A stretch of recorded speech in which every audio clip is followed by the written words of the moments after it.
check 2. I shouldn't love you, but I want to. I just can't turn away. I shouldn't see you, but I can't move. I can't look away, 'cause I don't know how to be fine when I'm not. I don't know how to make a feeling stop. Just so you know, this feeling's taking control of me, and I can't help it. I won't sit around, I can't let it win now. Thought you should know I've tried my best to let go of you, but I don't want to. I just gotta say it all before I go. Just so you know. Yeah.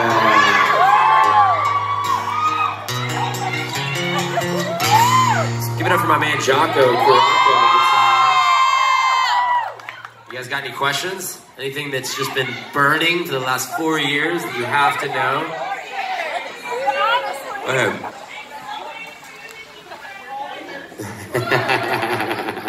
We got like so many dances since the Dougie. I'll teach you a few tonight. How's that? Here we go. Yeah, what do you got? So she's asked if I've got some new singles. Am I releasing a new album? So right now, there's sort of no there's no rule. There really are no rules anymore in music. And what I've learned since I've been an independent artist is that I can kind of call the shots and do what I want and release songs as they come. And I do have a collection of 5 songs that I'm going to be releasing this year. So I promise you'll hear some new music. Whether or not it's going to be a full LP remains to be seen. My goal is to finish this tour and try to carve out some more time for me to write in the studio.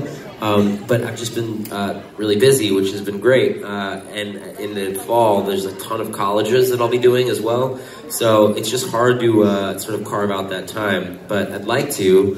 And, you know, at the very least, though, you'll have an EP and Wasted, which will be the next single that's coming out at the end of... Yeah! You guys like that one? Yeah! Good. So that's that'll be the next single, and that'll be coming out sometime at the end of the summer. So, yeah.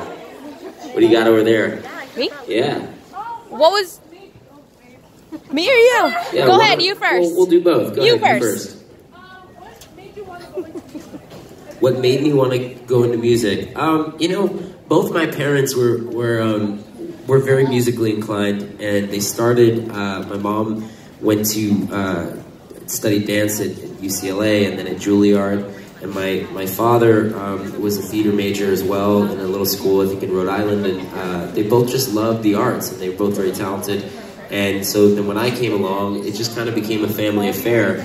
When I was 7 years old, I remember a production of Oliver Twist came to a little small river town called the Irvington Town Hall Theater, where I grew up, or next to where I grew up, just one town over. And my parents came to me, and I had known every musical, even at the tender age of 7, because my parents made me watch every one of them. So they said, it's coming to the town next door, do you want to audition for Oliver? And I just remember thinking, no, I was really shy, and I was like, I don't want to. They're like, well, why don't you just come with us? We're going to audition for the show. My parents. So I went to the theater and watched them audition, and my father would end up playing Fagin, and my mom ended up playing, I think, Mrs. Sowerberry or something. And I just remember watching all of these Olivers, like 7, 8, 9, 10-year-olds get up and audition, and I remember thinking, they're not doing it right. I can sing that better. At least I thought. But there was like, they were missing beats. I was like, no, that's not like that. So then I pulled my mom aside. I was like, all right, I'll get up and I'll do it. But like my rule was, at least in my head at that moment, I was like, I just wanted to sit on the stage. I didn't want to stand up in front of the lights. So like, there was like a 7-year-old me sitting at the end of the stage, and I sang Where Is Love, which is like a classic song in the play. and they called and they said, we want him to play Oliver. And that was sort of my first experience in music or performing in general. And it really was because of my parents. You know, a lot of people are into sports families and stuff, and I do love sports, just wasn't good enough. And you know, we were into music and theater, so that's how it all started. Yeah, what do you got? A Dream Street reunion. I don't know if that's in the cards at the moment, but I do still keep in touch with a couple with the guys. I talked to Matt recently. He actually came and stayed at our house about a year ago. He has a little baby girl. He just had a baby. Yeah, it's that, yeah. And I still talk to Greg from time to time. But yeah, I mean, were you a Dream Street fan? Did you own the CD? Yeah. Oh yeah. Somebody came to the meet and greet actually with a, yeah, do you still have it? She has a Dream Street Live DVD from 2001. Yeah, everybody remembers that one. You guys want to hear another song? Cool.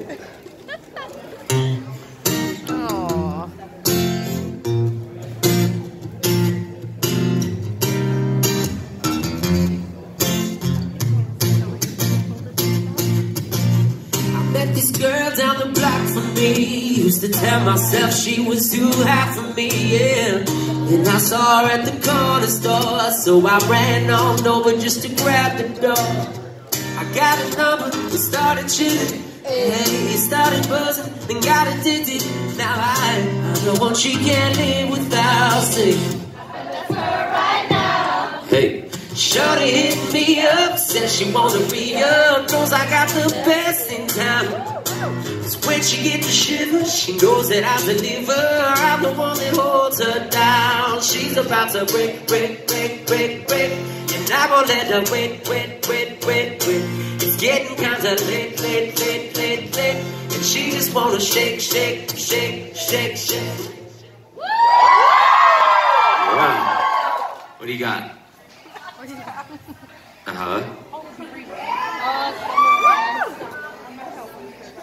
Say that again, so I missed the last part. So yeah, I mean, it's, you know, I after Young and Hungry, which was a show that I did for a couple of seasons, and some various guest starring, roles on some crime dramas. I played like a pirate. I played, a victim, I think, I played a murderer. Yeah, I know. It's funny how like the other end of the spectrum. In my another life, I'm a murderer on television and a hardened criminal. But no, yeah. I mean, at some point, I think right now this has become a very music-driven year for me, and obviously there's a lot that I still have to do to promote this record and to have to finish the tour. And as of right now, I can only be in one place at once. Maybe in a few years they can make another one of me, and I could do like it all at the same time.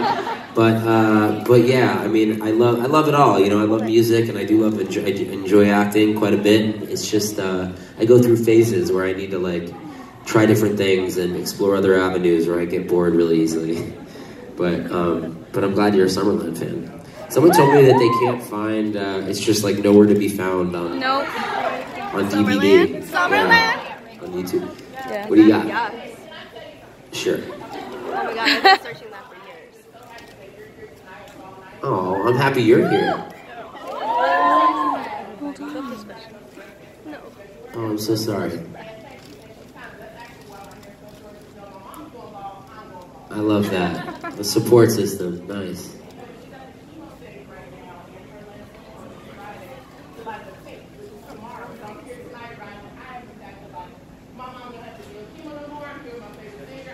I love that.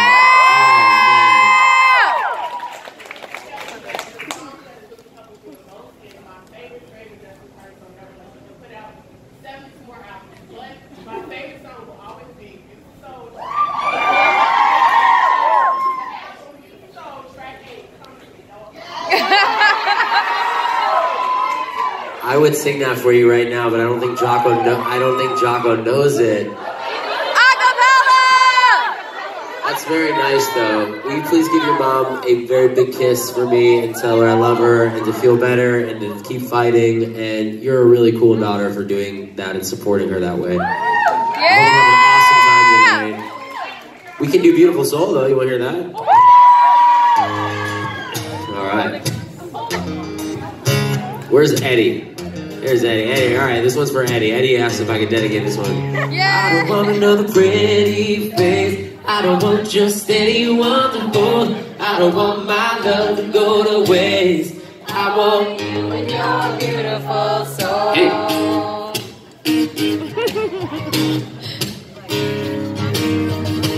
I know that you are something special, and to you I'd be always faithful, and I want to be what you always needed. Then I hope you see the heart in me, 'cause I don't want another pretty face. I don't want just anyone to hold. I don't want my love to go to waste.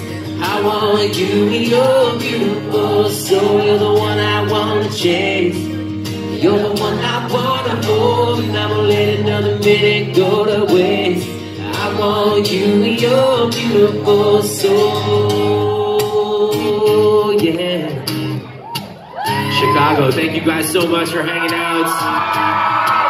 We'll go get ready for the show, but I'll see you guys in a few short hours, all right?